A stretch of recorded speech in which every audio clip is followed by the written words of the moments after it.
تو مولا علی کا حقیقی شیعہ وہی ہوگا جو دشمنان اہل بیت پہ لعنت بھیجنے کی بجائے علمی طریقے سے ان کی غلطی ہائی لائٹ کرے، جس کو وہ دشمنان اہل بیت میں سے سمجھتا ہے.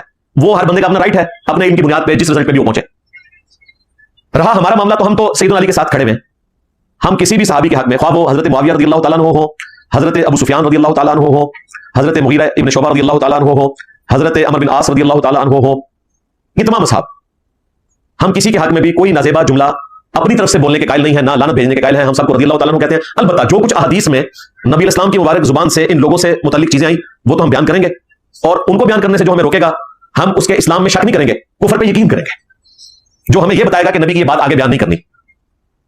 امام مسلم نے صحیح مسلم کے مقدمے میں لکھا ہے کہ یہ ساری حدیثیں میں اس لیے لکھ رہا ہوں تاکہ عوام الناس جو صحیح اور ضعیف میں فرق نہیں کر سکتے نا، وہ میری کتاب کو پڑھ کر صحیح احادیث تک پہنچ جائیں.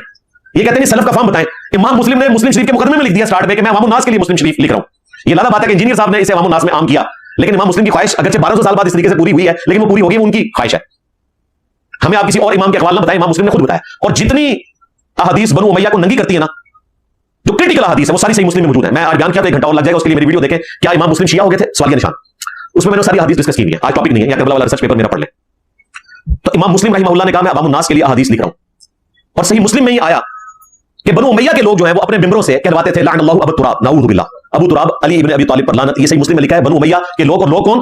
آل مروان میں سے ایک حاکم وقت جس کو یہ گلے پھاڑنے والے دو حافظ اللہ تعالی علماء کرام، کرائم نہیں بولتا میں، وہ کہتے ہیں کہ وہ مجھول شخص تھا، وہ حاکم تھا، گورنر تھا. مدینے میں جو جمعیت اہل حدیث تھی اس کا صدر تھا. وہ ظاہر آج کی لینگویج میں کوئی مجھول شخص نہیں تھا، حاکم مدینہ. سال ابن سعد سعدی کو کہتا ہے کہ تم کہو لعن اللہ ابو تراب. یہ کہتے ہیں جی سب کا ترجمہ جو ہے وہ تنقید ہے، گالی نہیں ہے. تو وہ امام مسلم نے بتا دیا سب کا ترجمہ لعنت ہی ہے. لہذا بنو امیہ جب سب کہیں تو اس سے مراد لعنت ہوتی ہے. اب اس کو جوڑ لینا ہے 6220 کے ساتھ کہ جب ان کے ماموں نے ہمارے ماموں یعنی نبی علیہ السلام کے ماموں سعد ابن ابی وقاص سے کہا کہ تم ابو تراب پر سب کیوں نہیں کرتے، کون سی چیز تمہیں روکتی ہے؟ ابو تراب بھی کہا اور سب بھی کہا، تو وہاں سب سے مراد یہی ہے. اور پھر اس کے جواب میں جو ہمارے ماموں نے ان کے ماموں کے ساتھ کیا، وہ آج تک یہ ممبر سے بیان نہیں کرتے. حدیث مباہلہ ہے، مباہلے کے چیلنج دیتے ہیں گلے پھاڑ کے. وہ حدیث مباہلہ میں 3 سال سے ان کو کہہ رہا ہوں بیان کر کے بتاؤ، نہیں بیان کر سکے.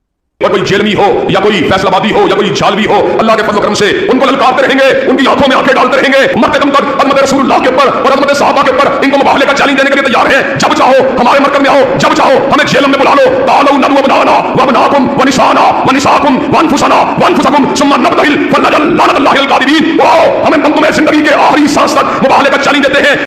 اور کبھی نہیں کر سکے. 3 سال نہیں، اب تو میرا خیال ہے وہ 7 سال ہو چکے ہیں. 2018 سے انہوں نے ڈرامہ بازی شروع کی ہے. آج 20 جولائی 2025 ہے، 7 سال ہو چکے ہیں.